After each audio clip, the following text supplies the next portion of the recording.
আজকের আমাদের কাজে যে প্রথম কোশ্চেনটা first question please tell me the first question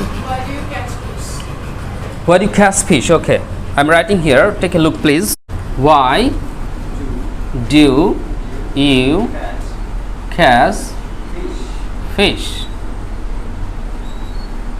that's the question why do you catch fish যার বাংলা অর্থ হচ্ছে তুমি কেন মাছ ধরো তুমি কেন মাছ ধরো এখন এই প্রশ্নটার উত্তর যদি আমরা বলতে চাই আমরা কি কি ধরনের উত্তর বলতে পারি আর কি কি ধরনের জিয়াদ হয়তো বলতেছে স্যার আমি মাছ ধরি আই ক্যাচ ফিশ কি বলেছিলে তুমি I catch fish because yes it's my hobby ও এটা কি নেওয়া যায় অফকোর্স বিকজ সে শখ করে মাছ ধরে তাহলে তোমরা বলতে পারো যে I catch fish because it's my hobby অথবা এই প্রশ্নের উত্তরে তোমরা বলতে পারো ইয়েস সালমান প্লিজ আর কি বলতে পারি আমরা I catch fish because I love to eat fish fry and it is very enjoyable to catch fish. তার মানে ও ভাজা মাছ খেতে পছন্দ করে ওর কাছে খুব ভালো লাগে উপভোগ লাগে এই কথাই ও বললো তাহলে বললো যে I catch fish because I like to it I love to it fish fry বলো তো ফিশ ফ্রাই মানে কি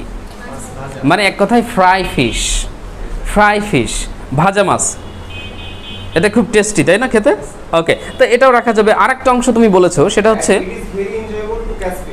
ইট ইজ ভেরি এনজয়েবল আমি তোমাদের বলেছিলাম যখন তোমরা স্পিকিং করবা কন্ট্রাকশন ইউজ করবা নট ইট ইজ বলবা it's very tasty it's very enjoyable it's very enjoyable thank you in this way you can say okay can you tell me the next one please পরবর্তী কোশ্চেনটা বলতে পারো excuse me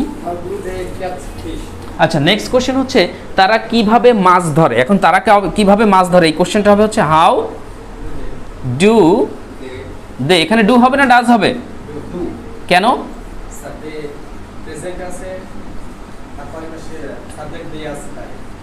অনেকেই প্রশ্ন করে আমাদের video class দেখেও অনেকে কমেন্ট করে হ্যাঁ আমাদের ভিডিও ক্লাস দেখে যে স্যার এখানে আপনি বলছিলেন ওই যে একটা আলোচনায় যে সাবজেক্ট যদি থার্ড পারসন হয় তাহলে ভার্বের সাথে এস বাই এস হয় এখন আপনি যেমন বলছেন সে ধরে তাহলে সে ধরে ইংরেজি কি ধরো আমরা শেখাচ্ছি সে ধরে হচ্ছে হি ক্যাচেস এটা হবে না না ক্যাচ হবে হি ক্যাচ নয় হি ক্যাচেস এখন তারা ধরে এবার আমি আবার বলেছি তারা ধরে কিন্তু তোমরা বলবে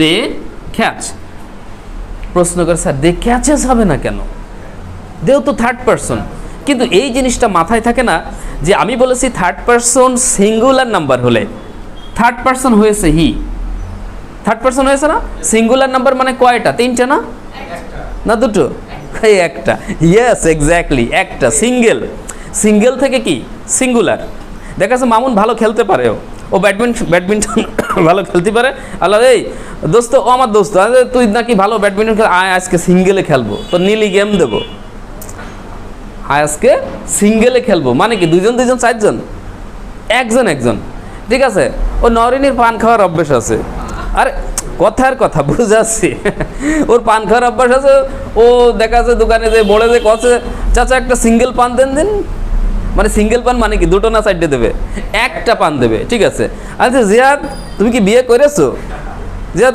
না স্যার অ্যাকচুয়ালি স্যার আম সিঙ্গেল আমি তো সিঙ্গেল মানে কি ও দুইজন হয়নি এখন ও একজন আছে তাই না তাহলে এই জিনিসটা বুঝতে হবে যে হি হচ্ছে সে বলতে আমরা একজনকে বোঝাচ্ছি একজন হচ্ছে সিঙ্গুলার থার্ড পারসন সিঙ্গুলার তাহলে এই এস বা ইয়েস হবে কি না সেইটার ক্ষেত্রে এই সাবজেক্টকে দুইটা শর্ত মানতে হবে তাকে first of all third person হতে হবে থার্ড পারসন হতে পেরেছে পেরেছে এবার থার্ড পারসন হওয়ার পরে আমরা দেখবো সে কি একজন না একের অধিক সে কয়জন একজন তাহলে সিঙ্গুলার এই কারণে এই ভার্বের সাথে এস বাই ইএস হয় তবে এটা শুধুমাত্র প্রেজেন্ট ইনডিফিনিট বা সিম্পল প্রেজেন্ট টেন্সের ক্ষেত্রেই এই নিয়ম প্রযোজ্য বাকি 11টা টেন্সের কোনোটাতে এস বাই ইএস এর কথা মাথায় আনা যাবে না এখন চলো দের ক্ষেত্রে স্যার কেন এস বাই ইএস হয় না এইরকম কমেন্ট করে এরকম প্রশ্ন অনেকে করে এখন দেও তো থার্ড পারসন কিন্তু আরেকটা শর্ত কি সিঙ্গেল কি দে কি সিঙ্গেল না দে প্লুরাল দে মানে কি তারা কয়জন বলবা যে স্যার একের অধিক তারা দুজনও হতে পারে তারা লক্ষ লক্ষ কোটি কোটি অগণিত জন হতে পারে তাহলে দে হচ্ছে একটা শর্ত মানতে পেরেছে সেটা হচ্ছে থার্ড পারসন কিন্তু দে হচ্ছে সিঙ্গুলার নাম্বার নয় যে কারণে এই দের ক্ষেত্রে ভার্বের সাথে এস বাই এস যোগ করব না তাহলে দে ক্যাচ হবে এখন আরেকটা জিনিস শিখেছিলাম যে যেই ভার্বের সাথে এস বাই এস থাকবে ওই বাক্যটাকে, যে সেন্টেন্সের ভার্বে কি থাকবে এস বাই এস, ওই বাক্যটাকে তুমি যদি নেগেটিভ করতে চাও তাহলে তোমাকে অক্সিলারি ভার্ব হিসেবে কি নিয়ে আসতে হবে? ডাজ, আর সাথে নট তো আনতে হবে। নেগেটিভ করতে বলছি সে ধরে, এখন এটার নেগেটিভ তুমি কি করবা তাহলে? সে ধরে, He doesn't catch. He catches, আর সে ধরে না, হি ডাজেন্ট কি ক্যাচেস হবে না ক্যাচ হবে? Catch. এখানে কিন্তু ইএস যোগ করা যাবে না, he doesn't catch, he doesn't catch. মনে রাখবা ডাজের মধ্যে এস বাই এস চলে গেছে, মনে করবা সহজ যুক্তি যে তাই তো স্যার ডাজের মধ্যে এস বাই এস আছে যে, তাহলে ওখান থেকে এখানে চলে গেছে এই জন্য আর দেওয়া যাবে না। পাগলামি যুক্তি দিলাম, ঠিক আছে, যদি ওটা গ্রামারের নিয়ম। তাহলে বলবো যে হি ডাজেন্ট ক্যাচ। ওকে, এখন এই ডাজ আমরা কেন ব্যবহার করতেছি এই বাক্যে? এস বাই এস ছিল তাই। এই ভার্বে কি এস বাই এস আছে? তাহলে কি এখানে এই দে এই বাক্যটাকে যদি আমরা বলি যে তারা মাছ ধরে না, তারা মাছ ধরে না, এটাকে কি দে ডাজ নট বলা যাবে? Don't. যাবে না। তাহলে বলবো তারা মাছ ধরে না, এটাকে বলবো দে ডোন্ট ক্যাচ ফিশ। আমি কিন্তু আজকে 3-4 ক্লাস নিচ্ছি। You are students of class 2. You don't think that Maun already have completed your masters. Salman, he is from university student, and you are from BF Shaheen College, and you have got already golden A+. So everybody, I think you are so talent, alhamdulillah. But you think that you are students of class 2 or 3. 2-3 class নিচ্ছি। আগের কালে বুড়ো বয়সে এইসব শিখতে হইতো। বুড়ো বয়সে কি মানে ওই যে হাই স্কুলে উঠতাম, 6-7 উঠলি, তারপরে এরকম গ্রামার ট্রামার এমন একটা ব্যাপার আসতো আমাদের সময়। আর এখন জানো 2-3 ছেলেপিলে এসব বোঝে, এই জন্যই বললাম ক্লাস 2 পড়াচ্ছি। বোঝে না বলো? ভালো ভালো স্টুডেন্টস, ভালো ভালো স্কুলে ওরাও কিন্তু বোঝে। তো এই জায়গাটায় তাহলে আমরা হাউ, এই যে দে যেহেতু রয়েছে এখানে ডাজ দিয়ে প্রশ্ন করতে পারবো না। I think Naren you got it. Yes, এত কথা বললাম, হ্যাঁ, ক্লিয়ার করলাম ব্যাপারটা। তাহলে how do they catch fish, তারা কিভাবে মাছ ধরে? Salman, can you answer? কোনো উত্তর করা যেতে পারে? They catch fish by net. They catch fish by net. Sorry, কাশি তো এখন সারিনি, বেশি কথা বললে আবার কাশি লাগছে। তাহলে they catch fish by net তুমি বললেও বলতে পারো স্পিকিংয়ে, তবে উইথ নেট ইউজ করবো আরও ভালো হবে। They catch fish with net, তারা জাল দিয়ে মাছ ধরে। এখন আমি যদি তোমাদেরকে বলি তারা বড়শি দিয়ে মাছ ধরে, বড়শি বোঝো? ওই যে ছিপ ফেলে না, ছিপ ফেলে যে এরকম টেকাসকে টান দেয় মাছ ধরে, বলো? এইটাই তো মজা। বড়শির ইংলিশ কি? এই জন্য আমি এটা দিলাম। আসলে বড়শির ইংরেজি আমরা অনেকে আবার ইউজ করি, যেমন হুক, HOOK, হুক। আবার আমরা এই ওয়ার্ডটিও ইউজ করতে পারি BARB, বাব। তাহলে হুক অথবা বাব, যার বাংলা অর্থ বড়শি। মনে করো আজকে নতুন একটা শব্দ শিখলে, এটাই তোমার ক্লাসে আসার বেনিফিট। তাহলে দে ক্যাচ ফিশ উইথ বাব বা বাই বাব, যাই দিই, উইথ হুক বা বাই হুক, অথবা they catch fish with net. ঠিক আছে, তারা এইভাবে মাছ ধরে। আচ্ছা, এটা তো ইজি কোশ্চেন ছিল। Can you tell me the next one please? পরবর্তী কোশ্চেনটা কি ছিল মূলত আমাদের? Why do you learn English? আমাদের পরবর্তী কোশ্চেন যে তোমাকে বলা হচ্ছে যে তুমি কেন ইংরেজি শেখো। এখন আমরা সবাই তো ইংরেজি শেখার চেষ্টা করি। তাহলে আমি যদি প্রশ্ন করি যে তুমি কেন ইংরেজি শেখো, এই প্রশ্নটাকে আমরা বলবো যে why do you learn English? Why do learn English, তুমি কেন ইংরেজি শেখো? ইয়েস, কেন ইংরেজি শেখো? কি উত্তর বলো? Yes, Naren. I learn English because I'm interested about this language. I learn English because I'm interested about this language. এই ভাষার সম্পর্কে বা এই ভাষার প্রতি আমি আগ্রহী। নেওয়া যায় উত্তরটা, বাট ইটস উইক, দুর্বল হয়ে গেল উত্তরটা। হ্যাঁ হ্যাঁ হ্যাঁ, yes yes yes. I want to talk to English. Talk to English. এই টক টু মানে জানো, তুমি যদি বলে ফেলো এরকম যে I want to talk two, যেটা তুমি বললে টক টু, এই টক টু মানে কারোর সাথে। এবার যখন বলতেছো তুমি টক টু ইংলিশ, তার মানে দাঁড়াচ্ছে আমি ইংরেজির সাথে কথা বলতে চাই। ইংরেজি কি কোনো ব্যক্তি? তাহলে তুমি বলো I want to talk to you. তবে আমার পরামর্শ, বলো, আবল তাবল যা পারো বলো, বলে অভ্যাসটাতে করো, আর ভুল করলে শেখা যায়। So don't get afraid to make mistake. ভুল করতে ভয় পাবা না, বলে ফেলবা। তাহলে বলবো যে I want to talk, in ইংলিশও বলা যেতে পারে, তবে সবচেয়ে ভালো হয় I want to speak in English. এটা যদি বলো I want to speak in English. Salman সাহেব কিছু বলুক। Hmm, I learn English for increase my fluency in it. I learn English for Increasing increasing my fluency in it. My fluency in it বলেছে, তার মানে এই ভাষাতে ওর ফ্লুয়েন্সিটা বৃদ্ধি করার জন্য ও ইংরেজি শেখে, ঠিক আছে। কিন্তু আসলে মূলত এটার অর্থ দাঁড়াচ্ছে যে তুমি কম বেশি হয়তো ইংরেজি কিছুটা জানো, এখন ফ্লুয়েন্সিটা বাড়ানোর জন্য শিখছো। তবে আরও সুন্দর উত্তর করা যেতে পারে যদি প্রশ্ন করা হয় why do you learn English, যেমন নরেন আর একটু যোগ করতে চাচ্ছিল, please. I learn English because I'm interested about it. Also, it helps a man to get a good job. এটা একটা ইম্পর্ট্যান্ট পয়েন্ট বলেছে যে it helps a man to get a good job. এটা একজন মানুষকে বা একজন ব্যক্তিকে ভালো চাকরি পেতে সহযোগিতা করে। জিহাদ, am I right? ওকে, অর্থাৎ তাহলে আমরা বলতে পারি যে উই লার্ন ইংলিশ বা I learn English cause it's international language and now it's the age of technology. এখন হচ্ছে প্রযুক্তির যুগ। So at this age or in this era, if we want to communicate effectively, if we want to gain knowledge about technology, we must learn English. Otherwise, if you want to get a good job, we have to know English. Besides, if you want to go abroad, if you want to visit any other foreign countries, we must know English. And personally, I want to get a good job and I want to be established in life, and that's why I learn English. এবং সে কারণে আমি ইংরেজি শিখি। তাহলে তোমরা এইভাবে বানিয়ে বানিয়ে কিছু কথা বলার চেষ্টা করবা। এখন প্রযুক্তির যুগে ইংরেজি ছাড়া চলেই না।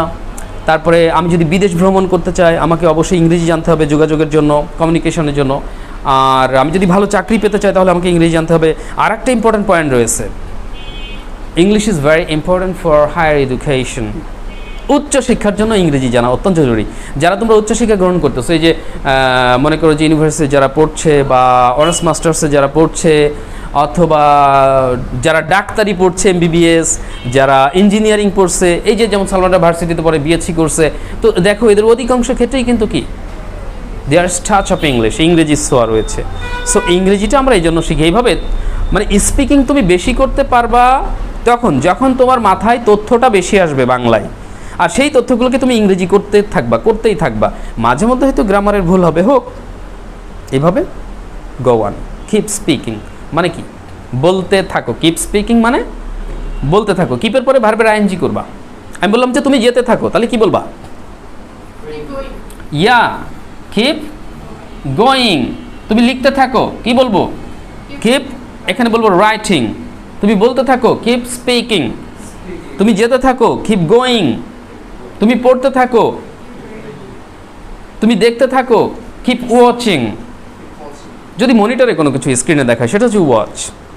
আর এমনি যে সি মানে দেখা, কিপ সিং। এভাবে সাধারণত আমরা বলি না, কারণ সি ভার্বের সাথে সাধারণত আইএনজি যোগ করা হয় না। তবে করলেও যে বিরাট গুনাহ হবে তা না, ঠিক আছে, নিয়মে করা যায় কিন্তু না করাটাই বেটার, এটাই বলা হয়। হ্যাঁ, এনিওয়ে, তাহলে আমরা এটা শিখলাম যে হোয়াই ডু লার্ন ইংলিশ, তুমি কেন ইংলিশ শেখো, তার উত্তরগুলো আমরা জেনে নিলাম। তো গাইস, যাই হোক, আরেকটা কোশ্চেন বলো, এরপরে কি রয়েছে?